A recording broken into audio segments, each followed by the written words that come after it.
Boa noite a todos, meu nome é Malcolm Tafner, sou do Instituto Agenda Positiva e a gente está aqui agora para fazer uma nova retransmissão de uma palestra dada em 2021 durante esse recesso que a gente tem no início do ano. A palestra vai ser Aprendizagem por Competências, uma nova forma de aprender, pela professora mestre Norma Viapiana.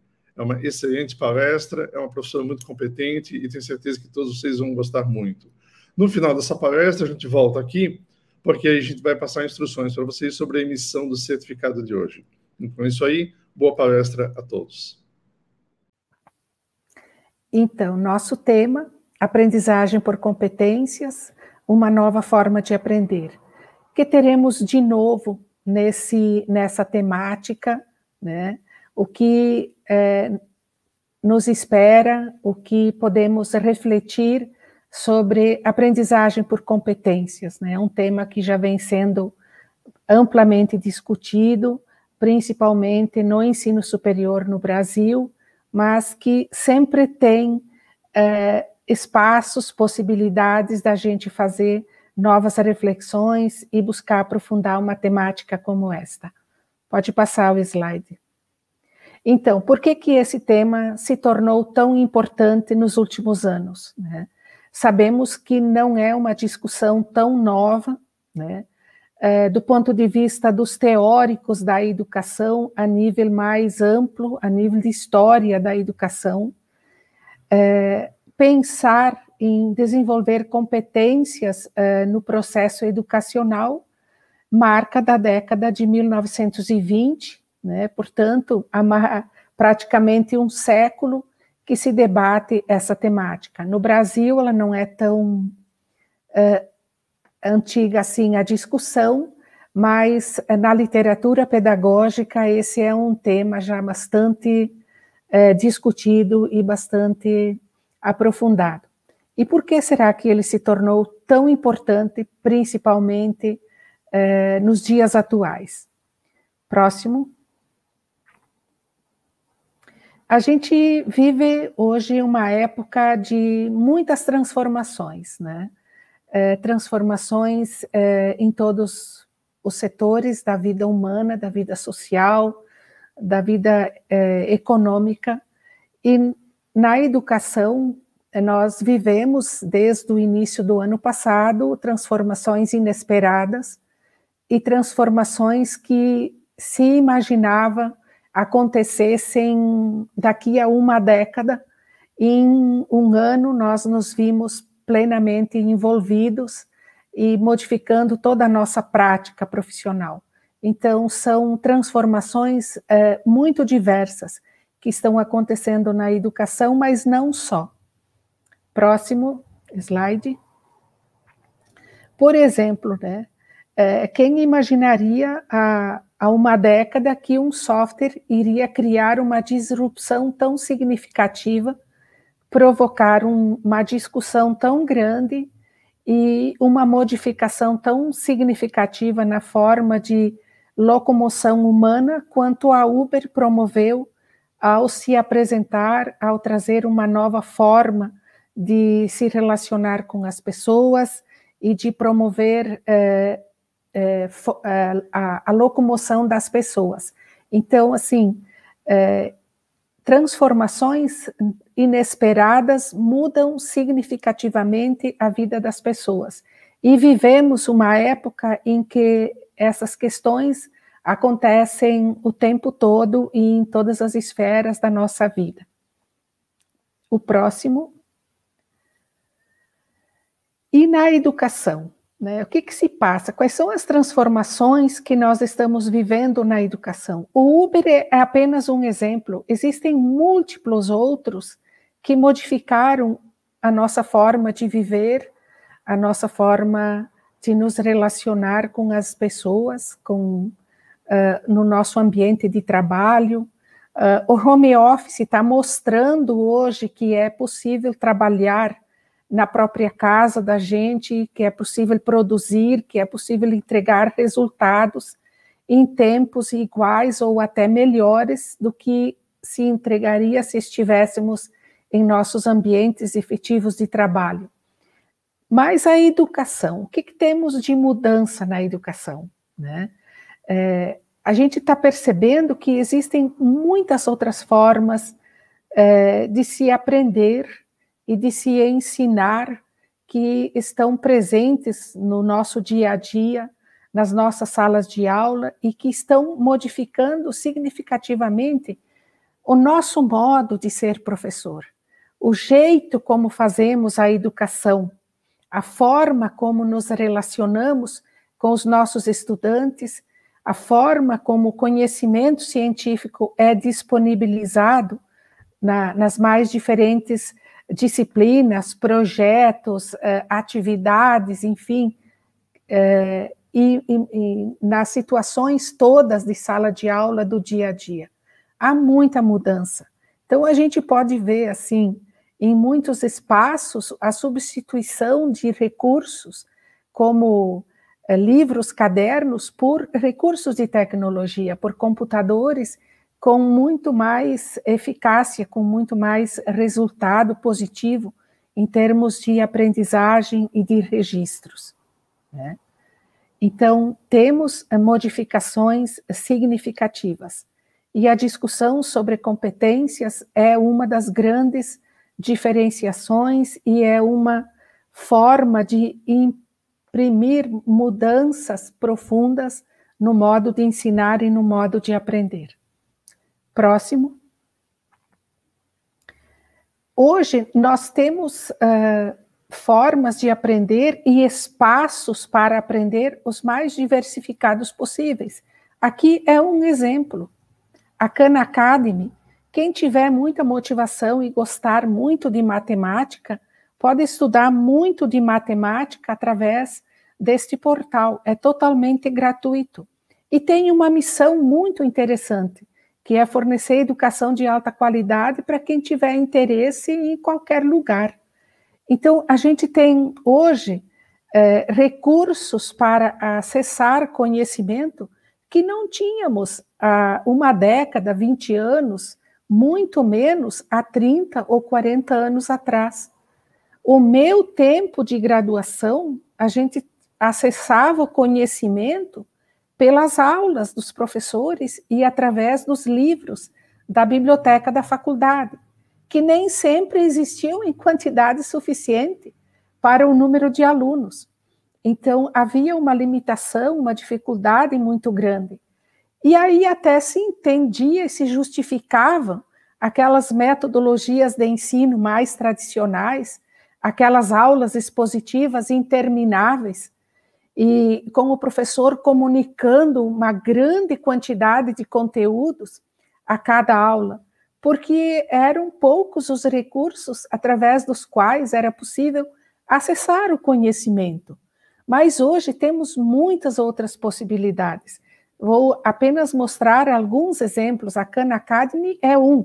Existem muitos outros portais que é possível fazer cursos curtos, ter informações fora todo o processo da graduação e da educação na modalidade à distância, que nós temos hoje facilmente o acesso. Próximo. E aprendizagem por competências no Brasil, né, é uma discussão iniciada na década de 1990, né? Ela se consolidou um pouco mais a partir do ano de 2001, depois da mudança da LDB, que foi em 96. Em 2001, o Conselho Nacional de Educação começou a publicar as diretrizes curriculares nacionais, ou as DCNs, as chamadas DCNs dos cursos de graduação. Essas diretrizes já traziam muito claras quais as competências que poderiam ser desenvolvidas ou que deveriam ser desenvolvidas durante o processo de formação. No entanto, nem todos os cursos de graduação, nem todos os coordenadores de curso ou até mesmo os dirigentes se atentaram muito para isso. A preocupação maior com as DCNs era organizar os cursos respeitando aquela estrutura curricular que ali estava proposta, né? A questão das competências, elas acabavam figurando nos projetos pedagógicos dos cursos, mas muito ainda sem uma fundamentação, sem uma clareza e sem estratégias muito claras de como elas poderiam ser efetivamente implementadas durante o processo de formação dos estudantes. E mais recentemente, teve um outro documento, todo ele estruturado com base nas competências, que é a BNCC. A BNCC é muito interessante e está toda ela organizada com base em competências. E isso começa a tomar mais corpo à medida que os próprios sistemas agora vão se estruturando para também, no ensino fundamental, no ensino médio, ou em toda a educação básica, começar a pensá-la com base nas competências. E isso, obviamente, vai reconfigurar o modo de aprender que a gente vai discutir daqui a pouco. Temos perguntas, Juliane? Sim, Norma, temos duas perguntas do Alberto e do Dante. Vamos colocar do Alberto primeiramente. Aplicar o que é aprendido, Norma, implica abandonar as teorias? Não, de jeito nenhum. O trabalho por competências nunca vai suprimir a necessidade do conhecimento científico, seja ele teórico, seja ele de natureza mais prática, seja ele teórico-prático. Não existe desenvolvimento de competências efetivas para uma atuação profissional de grande qualidade sem uma base científica forte. Daqui a pouco a gente vai falar um pouquinho mais como que esse processo pode se dar, né? Mas não existe a possibilidade de abandonar conhecimento científico porque se está trabalhando por competências. Então, quando a gente começa a pensar as condições, as macrocondições que temos hoje para aprender, nós começamos a entender que existem novos espaços para que se possa aprender. Existem múltiplas possibilidades de aprender. Temos muitas formas de acessar o conhecimento. Durante muitos anos, a escola e algumas outras organizações sociais eram os espaços em que a gente acessava conhecimentos, em que a gente promovia o desenvolvimento pessoal, o desenvolvimento profissional das pessoas. Hoje são múltiplos os espaços. As próprias empresas hoje se organizam para a qualificação de seus recursos humanos, com resultados muitas vezes muito positivos e muito bons. Junto com esses espaços novos de se promover a aprendizagem, discutimos muitas outras técnicas, outras estratégias, outras formas de se aprender. No meu tempo, e em muitas instituições de ensino superior que a gente acessa através dos nossos trabalhos de consultoria, ainda a aula expositiva, o protagonismo do professor é muito forte e muito presente, mas já existem possibilidades múltiplas de se poder trabalhar com os nossos estudantes com outras técnicas, com outros meios e com outros resultados em termos de aprendizagem também. O próximo. Uma outra didática, uma didática não uma didática que esvazia o papel do professor, mas uma didática que promove o protagonismo do estudante, uma didática que supera um pouco a exposição, a explicação do conteúdo, que supera um pouco a memorização para formas de aprender com mais participação com mais envolvimento do estudante, com mais dedicação. A gente vem observando, por exemplo, que os jovens de hoje, eles possuem outros valores, outros interesses, outras perspectivas de vida, principalmente aqueles que a gente encontra nos cursos superiores. E é preciso que as nossas metodologias, que o nosso trabalho em sala de aula promova um engajamento maior, um envolvimento do próprio estudante e assuma também essa responsabilidade com o seu processo de aprendizagem. Porém, se nós, os professores, ocuparmos sempre o espaço do protagonismo, sempre falarmos mais do que os nossos alunos, a gente não conseguirá promover aquilo que é muito importante, que são aquelas competências muito valorizadas e muito necessárias para uma inserção efetiva no mundo do trabalho, para o exercício profissional de qualidade com efetividade. E também a gente começa a perceber outros resultados de aprendizagem, para além da memorização, para além da fixação de conteúdos, para além apenas da reprodução das informações e do conhecimento já existente, mas o desenvolvimento da capacidade de trabalhar, de utilizar, de aplicar conhecimentos em circunstâncias diferentes daquelas que são pensadas pelo professor, que são planejadas no laboratório e que detêm um certo controle sobre os resultados da aprendizagem. Por isso que o trabalho com competências precisa ir um pouco além dos objetivos escolares.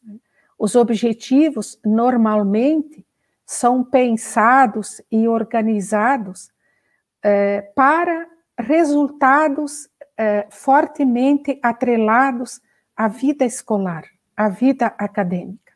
E quando a gente pensa as competências, a gente olha para fora da escola, para fora do curso, para fora da faculdade. A gente pensa as competências relacionadas com a vida profissional futura. Parece uma mera retórica, mas não é mera retórica. Os resultados em termos de aprendizagem, de preparação, de desenvolvimento das habilidades cognitivas básicas, de interpretação, de análise, de crítica, de proposição de soluções para problemas e desafios, se estruturam se a gente oportunizar isso, se a gente organizar o processo de aprendizagem para isso. Nós desenvolvemos, ao longo de muito tempo, uma literatura muito focada nos objetivos, mesmo que focada em objetivos de aprendizagem. Mas eles ficam do muro da instituição para dentro. Eles estão fortemente relacionados com a vida escolar. E quando a gente pensa competências, a gente aproxima, mostra para o estudante a sua vida futura profissional sendo vivenciada, sendo experimentada no decorrer do seu curso. E isso é muito significativo. Isso faz uma diferença muito grande em termos de resultados de aprendizagem. Próximo. Júlia, antes de mudarmos. Próxima é a Júlia, né, Norma? Próxima é a Júlia. Legal. Norma, temos 3 perguntas, do Davi, do Alberto e do Sandro, vamos colocá-la para você. Do Davi primeiro. Quais as etapas que um curso superior deve seguir para organizar a sua grade de disciplinas visando as competências? Não sei se tu consegue sintetizar aqui, né? Isso. Bom, olha, Davi, nós trabalhamos com diversas estratégias, né, para a gente organizar uma matriz curricular para trabalhar com competências.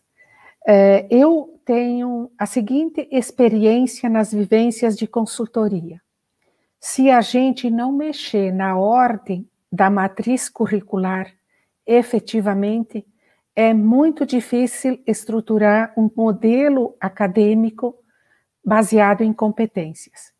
As matrizes do modelo tradicional, elas têm uma lógica clara, né? Uma lógica de sequência, uma lógica que sempre começa pelo conhecimento básico. Então, se eu penso um curso de engenharia, eu sempre vou começar pelo cálculo, pela física, pela química, pelos conhecimentos básicos, para depois, quando chegar lá, da metade do curso para diante, começar a aplicabilidade do conhecimento. Se a gente pensa os cursos da saúde, a lógica é a mesma. Os cursos de formação de professores, a lógica é a mesma. E na maior parte dos cursos que não se reorganizaram ainda, o primeiro contato do estudante com a realidade profissional é no estágio, que muitas vezes está condensado no último ano. Agora, como organizar uma grade curricular? Existem múltiplas possibilidades. Você pode organizar uma grade curricular, toda ela em projetos. E você vai trazendo conhecimento das diferentes disciplinas para responder a problemas que o aluno resolve na metodologia de projetos. Isso é um modelo bastante radical de organizar uma matriz curricular, mas ela é funcional, ela é possível, e ela já existe em funcionamento em muitas instituições, que é a matriz curricular, onde não existem disciplinas mais, mas o conhecimento científico necessário permanece todo, só que a forma e o tempo com que ele é disponibilizado é muito diferente. Agora, existem também exemplos de matrizes curriculares que, mesmo organizadas de forma disciplinar, conseguem trabalhar por competências, porque a gente acaba aproximando em um semestre ou em um ano letivo disciplinas que dialoguem entre si, disciplinas que se complementem. E a gente tem algumas experiências nesse sentido. A gente pode até compartilhar depois, se houver interesse. Bem, Norma, temos do Alberto também a pergunta. Qual é o propósito da aprendizagem por competências? Eu entendo que o propósito maior da aprendizagem por competências é uma preparação para a vida. E eu não diria que é unicamente uma preparação para o exercício de uma profissão. Não é uma preparação somente para o trabalho. Não é uma submissão do processo de formação a contextos de mercado de trabalho. De jeito nenhum. É muito mais do que isso, né? É uma preparação para a vida que envolve o ser humano ter competências, ter habilidades e ter atitudes, né? E conhecer, saber fazer e fazer, mas este fazer é revestido de alguns valores que marcam, muitas vezes, as opções que as instituições de ensino superior fazem no seu processo de formação. Então, o propósito é uma formação humana para a vida, uma vida em que o sujeito se reconhece como profissional no curso que ele escolheu, uma vida que ele percebe os objetivos que ele tem para poder executar, uma vida com propósito, e não alguém que se forma unicamente para exercer uma profissão. Eu acho que é um propósito bastante nobre e significativo. Concordo plenamente, Norma. Temos o Sandro também. Pensando no modelo de aprendizagem por competências, a avaliação final, ela não apresenta ainda o modelo bancário de Coreba? Olha, se a instituição pensa o seu modelo acadêmico, baseado em competências, ela vai remodelar todos os aspectos da prática pedagógica. Ela não vai remodelar apenas uma matriz curricular. Ela não vai dar apenas uma nova ordem na disponibilização do conhecimento científico de cada curso. Ela vai discutir e repropor a função do professor. Ele deixa de ser aquele professor que dá aula expositiva o tempo todo, para ser um professor que facilita o processo da aprendizagem, ser um professor que orienta, que faz a tutoria quando necessário, que faz a curadoria de conteúdos, que auxilia o seu estudante, que muito mais pergunta do que responde. Vai ter que repensar a metodologia de trabalho. Se o professor não vai mais fazer tanta exposição, que outras estratégias, que outras formas, que outro tipo de atividade será desenvolvida na sala de aula? E, obviamente, que uma avaliação que cobra repetição de conteúdos, que cobra a decoreba, que ainda está no modelo bancário, não é adequada. Ela terá que ser repensada. Quando a gente diz que fulano é um profissional competente, é porque da onde a gente tira essa expressão? Da onde vem essa ideia de que aquele profissional é competente?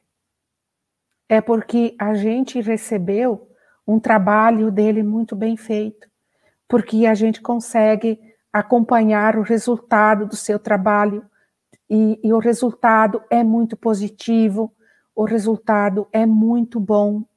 É porque a gente observa o que efetivamente acontece. Então, é por esse caminho que a gente vai ter que refletir também o processo de avaliação. Poderá até, em um dado momento, existir uma avaliação em forma de prova. Não é proibido. E nem seria um problema, e nem desmereceria o modelo. Mas o processo da avaliação como um todo sofrerá também modificações profundas. Ok? Próximo, então. Olha, muitas das questões que estão aqui, eu já falei um pouco na resposta à última pergunta. Quando as competências estruturam um modelo educacional, elas modificam toda a prática pedagógica e todo o processo formativo. O primeiro ponto é que ela faz um processo, ela promove um processo de planejamento reverso. A gente traz para a cena, para o cenário, os resultados que se busca atingir. Então, que competências esse egresso de um curso superior, que competências o egresso de um curso técnico profissionalizante, quais as competências sociais dos estudantes que deixam a educação básica devem ter. É a partir disso que a gente começa a pensar a organização de um modelo acadêmico. Próximo. Como é o modelo educacional tradicional? Né? O foco principal é o conteúdo.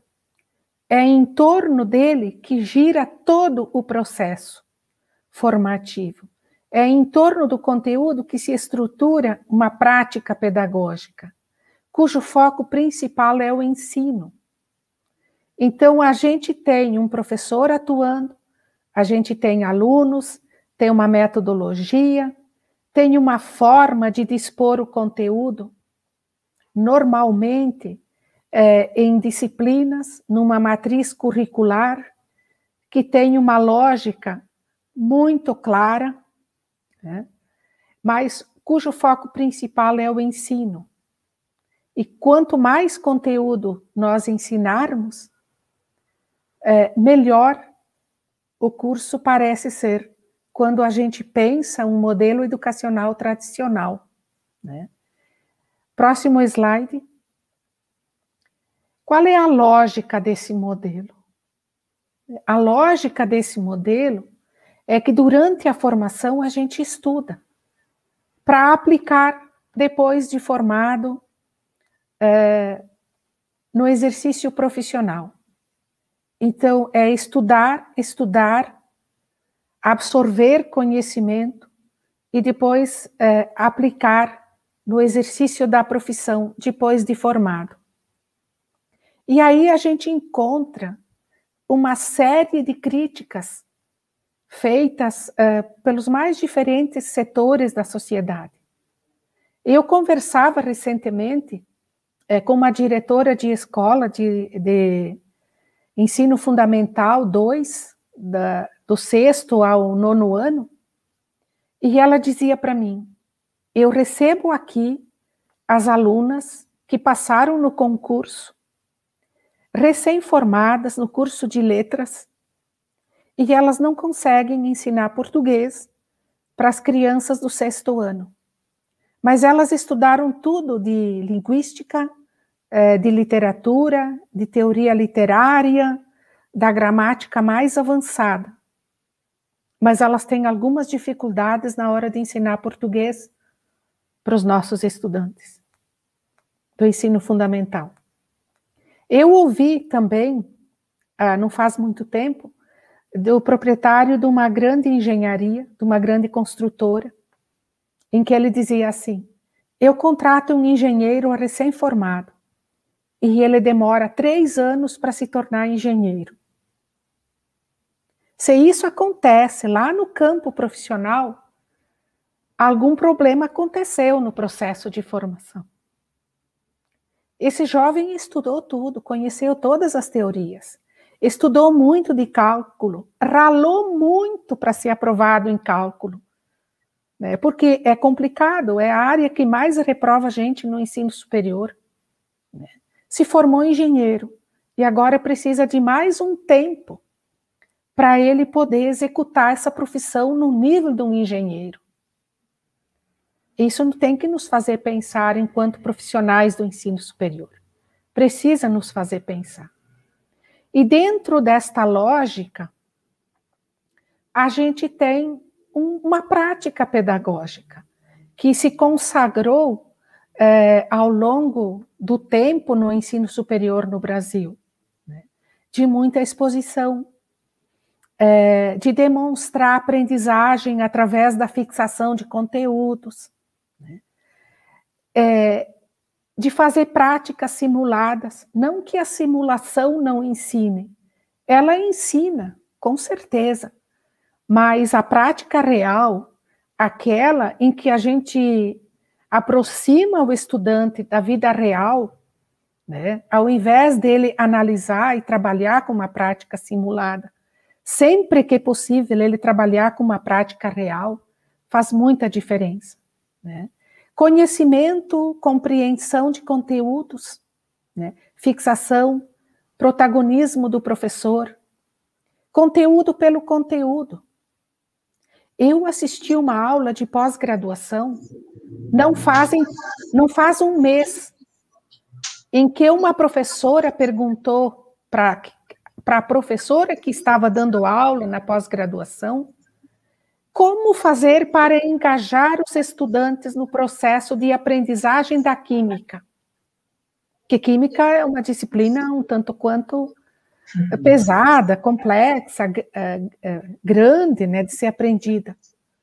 E a professora que estava dando aula respondeu da seguinte forma, não, a gente precisa dizer para os nossos estudantes que se eles estão num curso da área da saúde, a química é muito importante.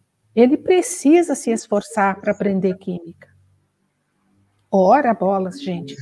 Isso, alguns professores diziam na década de 80, que a gente precisava se esforçar para assimilar conteúdo. Mas se for só para assimilar conteúdo, né, o aluno interessado, engajado no seu processo de formação, talvez ele nem precise ir para a faculdade. Ele consiga fazer esse processo da assimilação. Ele precisa ir lá, porque lá ele vai aprender por que a química é importante, como ele usa a química, quais os resultados dos processos, dos projetos, das experiências, das vivências que ele faz. Qual o sentido da química na formação, seja lá do enfermeiro, do nutricionista, do farmacêutico, do fisioterapeuta? Qual o sentido disso? Talvez sozinho ele não consiga. Julie, com você. Oi, Norma. Temos mais uma pergunta aí para colocar para você. E também queria te dizer que nós temos Recife, Bahia, Mato Grosso do Sul e Mato Grosso também conosco essa noite. Nossa, é um prazer muito grande ter todos esses Pois é. estados participando da nossa discussão aqui. Sim, muito bacana. Aí eles conversando entre eles, aí também é muito show. Bom, o Cláudio pergunta, talvez os professores, nós professores devemos esquecer que o conteúdo é o fim de ensinar, e tenhamos que olhar o conteúdo como um meio de aprender conhecimentos? Professor Cláudio, eu, nas minhas reflexões, considero o conteúdo uma ferramenta necessária, indispensável, com toda a profundidade que o conteúdo deve ter em qualquer curso de graduação. Mas a gente escolhe o conteúdo adequado para o desenvolvimento das competências que foram selecionadas, organizadas pelo grupo de professores dentro de um projeto pedagógico, né, para desenvolver um processo de formação. Então, não é tanto que a gente vai esquecer do conteúdo. Ele sempre vai estar presente, mas ele é trazido à cena, ele é colocado no palco quando ele é necessário e no momento em que ele for necessário. Eu acho que a reflexão sobre conteúdo é pensar assim, quebrar aquela lógica de primeiro o básico, depois o profissionalizante, depois o específico dos cursos, para uma lógica de quais competências são necessárias, qual o nível de dificuldade e de complexidade que as atividades que vão desenvolver as competências possuem, e aí a gente vai trazendo os conteúdos que são necessários. Então, eu posso ter o cálculo num curso de engenharia não concentrado no primeiro, segundo, terceiro semestre, mas diluído ao longo de 7, 8, 9 semestres, conforme as competências selecionadas forem exigindo conhecimentos de cálculo e novos conhecimentos. Isso faz uma diferença muito grande. Aprender quando se aplica, ou aprender no começo do curso, esquecer e depois ter de reaprender no momento da aplicabilidade, seja ela no final do curso, seja ela no campo profissional. Ok? Próximo slide. E aqui a gente tem um modelo educacional baseado em competências. Vocês podem ver que a gente tem os mesmos elementos que tinha no modelo anterior. O professor, os alunos, a metodologia, a disponibilidade do conteúdo, o processo de avaliação, os recursos, o planejamento. Só que todos esses elementos são organizados e são mobilizados visando a aprendizagem, visando o resultado que o aluno vai obter no processo de formação. Em outras palavras, eu estou colocando o meu aluno no centro do processo. E desenvolver competências é pensar para além da vida acadêmica, é pensar a vida humana profissional, é pensar o campo de atuação, mas um campo de atuação que não é meramente técnico, não é só uma formação de saber fazer, né? Um saber técnico. Agora, todo mundo é competente em executar algumas tarefas. Não, isso seria muito simples, isso seria simplificar o processo da formação de nível superior. A formação de nível superior, ela precisa do conhecimento científico, da fundamentação científica, ela precisa do saber fazer, mas quando o sujeito sabe fazer, ele sabe de onde vem esse conhecimento, ele sabe os resultados do uso desse conhecimento, e ele sabe usar, e ele usa este conhecimento. É diferente. E ao usar esse conhecimento, estão ali embutidos os valores que as próprias diretrizes também trazem, e que normalmente as instituições de ensino superior escolhem nos projetos pedagógicos dos seus cursos também a formação em atitudes, não apenas em saber e em saber fazer, mas em saber ser.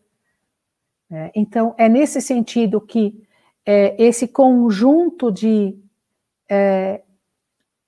elementos se mobiliza de um modo novo, de um modo diferenciado, de um modo que não é o mesmo que o modelo tradicional. Parece que não mudou nada. Mudou sim. Mudou o foco do conteúdo para competências. Mudou o foco do ensino para aprendizagem. Se eu tinha um aluno que recebia e se satisfazia com as informações repassadas, hoje eu tenho um aluno que precisa engajar-se, precisa estar participando, precisa efetivamente falar, fazer-se ouvir e desenvolver as competências. Saber o que se espera dele é um ponto também muito importante para que as competências efetivamente se estruturem no decorrer da vida acadêmica. Então, é uma guinada muito grande. E o elemento propulsor de toda essa mudança é como a gente mexe na disponibilização do conteúdo, na forma como a gente disponibiliza.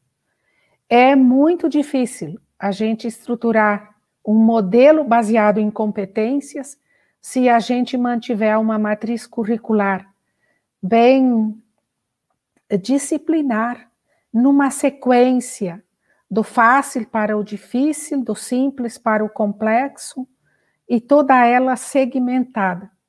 E eu tenho me deparado nas minhas atividades com matrizes curriculares cheias de pré-requisito.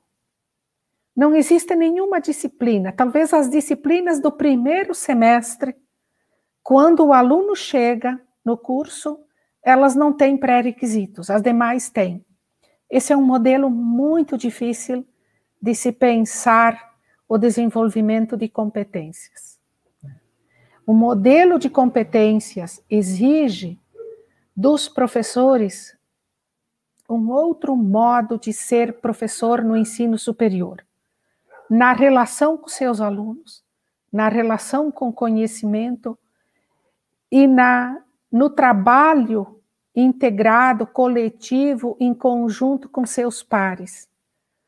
Uma matriz curricular, um modelo baseado em competências, ninguém planeja sua disciplina.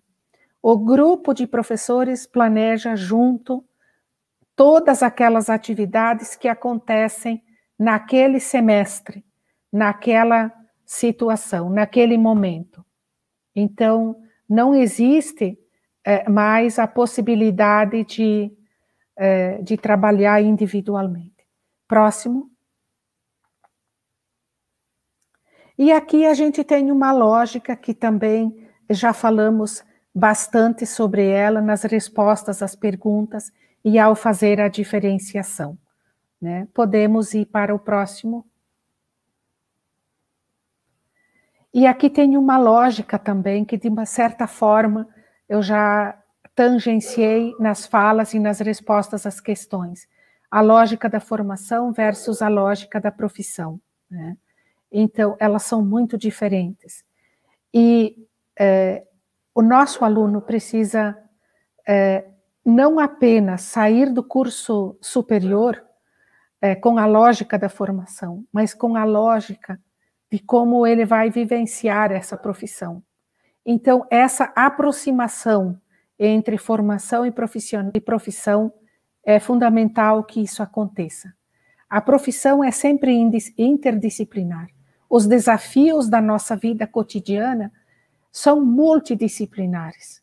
O exercício profissional é dinâmico e ele vem com os processos todos misturados.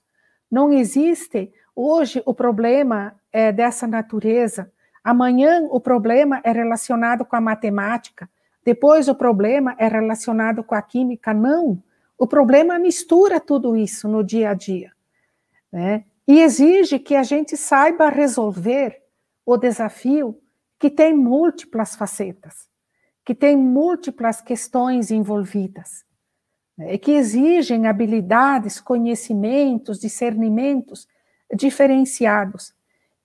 E eu acho que vivemos uma época em que é possível começar a treinar isto.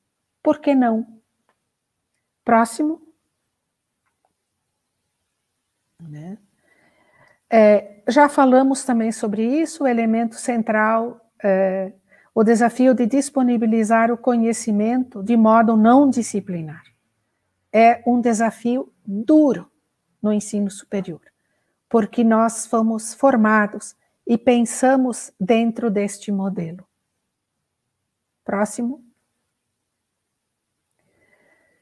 Eu gosto muito desse slide e gosto muito desse exemplo do Lego. Imagina todas as unidades curriculares de um curso, de todas as disciplinas, você recorta elas e você tem 800, 1.000, 1.200 pecinhas do Lego. Nós sempre montamos o Lego de modo disciplinar. Só que nós temos a liberdade de montar o Lego de outra forma, né? Para além da memorização, para além do conteúdo pelo conteúdo, montar o Lego para resolver problemas, com muito mais sentido e significado, quando a gente aproxima conhecimentos que se complementam, o aluno começa a entender a importância, o sentido e o significado das aprendizagens que ele está desenvolvendo. E isso é muito positivo. A gente pode pensar nessa liberdade de montar uma organização curricular totalmente livre e baseada nas competências que os alunos precisam desenvolver. Isso. Próximo. Princípios fundamentais, eu acho que já estamos no final dos slides, né? A aprendizagem é sempre individual. E quando a gente submete todo mundo ao mesmo processo, à mesma aula expositiva, ao mesmo conjunto de exercícios, acaba se tornando muito pesado, muito maçante, muito desmotivador. E a gente observa nas instituições, nos cursos, que modificaram o seu modelo, maior satisfação, maior envolvimento, maior engajamento do estudante, menos reclamação, menos hostilidade. A sala de aula se torna um ambiente muito mais leve, muito mais agradável. Estudar fica interessante, aprender é bom, é agradável, né? E também nós sabemos que todos nós nos orientamos por metas a atingir. E se a gente coloca para os nossos estudantes as competências como suas metas, a gente consegue um resultado muito melhor. Próximo. Ainda alguns princípios fundamentais, né? O conhecimento dos resultados a serem atingidos favorece muito a aprendizagem, porque aí o aluno tem uma razão pela qual ele se empenhar no seu processo de formação. E ter a responsabilidade nas tarefas estimula o engajamento. Próximo. É mais provável que o resultado da aprendizagem seja positivo se o aluno puder fazer aquilo que ele deseja de sua vida ou para a sua vida. Então, quando se trabalha com uma matriz curricular muito mais aberta, flexível, a gente consegue contemplar nesse processo os desejos dos estudantes. E isso é muito positivo. Juliane? Oi, Norma. Nós temos aí três perguntas, né? Duas em bloco. E também quero te colocar que está conosco mais um estado, a Paraíba. Oh, que bom. Aí, norte Sejam a sul, bem-vindos. Portugal também está aí conosco, muito legal. Bom, o país aí. Vamos colocar a pergunta do Alberto. O que devemos modificar nas nossas salas de aula quando trabalhamos com esta abordagem? Bom, professor Alberto, penso que, a começar pela estrutura física, né? Eu acho que aquelas carteirinhas enfileiradas, elas não ajudam muito o processo de trabalhar com competências, de engajar os estudantes, né? Uma das atitudes básicas a ser desenvolvidas nos estudantes, quando se trabalha com base em competências, é o trabalho colaborativo, o trabalho em grupo. O trabalho em grupo tem muitos benefícios, né? A discussão que se faz no grupo, às vezes, é muito mais efetiva, muito mais acalorada, vai muito mais fundo do que uma discussão feita na sala inteira. Então, a colaboração, a troca, o aprofundamento das questões é muito mais real quando se trabalha em grupo. E se desenvolve um valor muito grande na nossa sociedade atual e que falta muito, que é a colaboração, e não a competição entre os estudantes, e sim a colaboração. Então, eu penso que salas que querem trabalhar, instituições que querem trabalhar no modelo de competências, podem repensar sua estrutura física. Agora, o outro ponto, e talvez o mais significativo, são as relações que se desenvolvem dentro da sala de aula.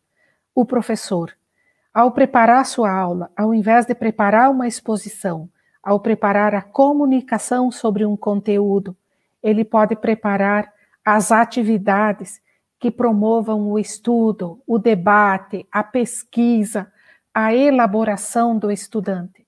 E que nessa aula haja o tempo para o professor falar, para o aluno pesquisar, para o aluno elaborar. Eu acho que essa mudança é significativa e fará, sem dúvidas, a diferença no processo de formação. Essa metodologia estrutura no estudante competências que conteúdo nenhum ensina, que é o respeito, que é o diálogo, que é o saber ouvir, que é perder o medo de falar em público, que é valorizar as suas ideias, que é posicionar-se, que é construir críticas, que é colaborar. Eu acho que essa metodologia desenvolve esse tipo de competências, que carteirinhas enfileiradas e repetição de conhecimento científico não desenvolve no estudante.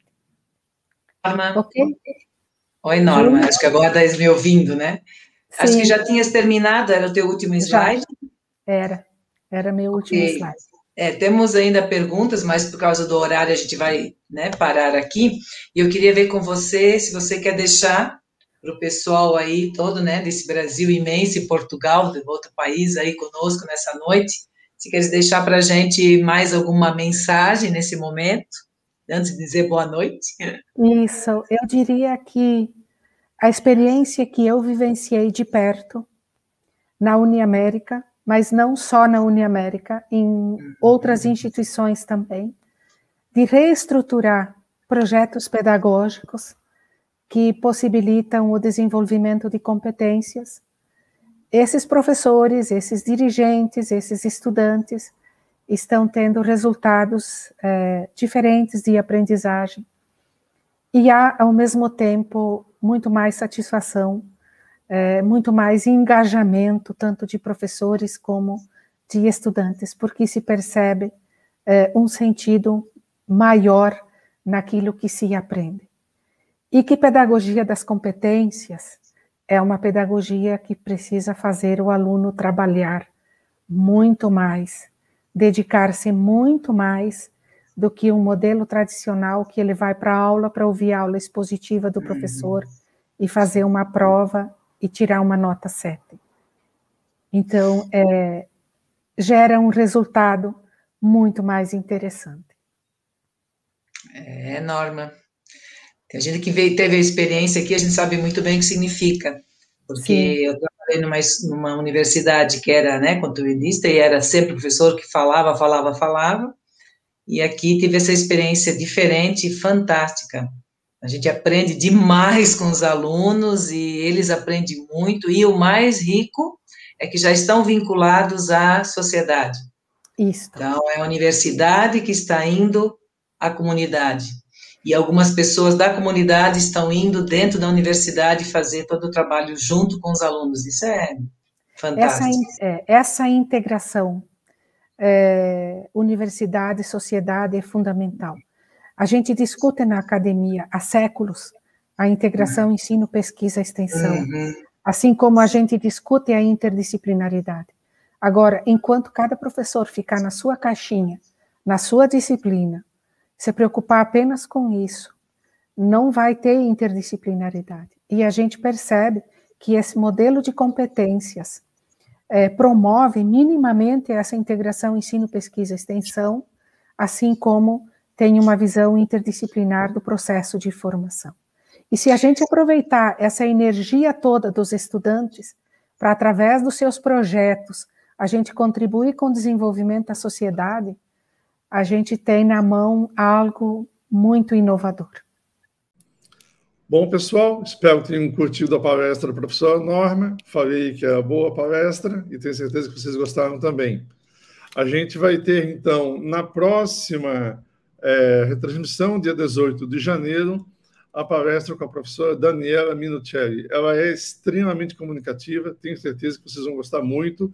A temática é Práticas para a Educação no século XXI, dia 18 de janeiro, às 20 horas, aqui na Agenda Positiva. Para a emissão do certificado de hoje, nós vamos fazer o seguinte: vocês vão clicar na descrição, no link que está na descrição do vídeo, ou aponta o celular para o QR Code que está aí na tela. Ambos vão chegar no mesmo lugar que a emissão do certificado. E lá vocês vão fazer o acesso via Facebook, Google, verifique o nome e o e-mail certinho para que aquele nome saia corretamente no certificado que vai ser enviado para aquele e-mail que você confirmou durante o acesso.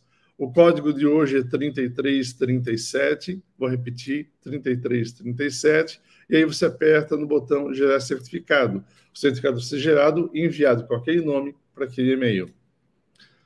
É importante saber que o certificado fica disponível por 48 horas dentro do fuso de Brasília, gratuitamente por 48 horas, e o código, só para relembrar aí, 3337. Bom, pessoal, próximo dia 18 de janeiro, Práticas em Educação do século XXI. A gente se vê lá e boa noite a todos.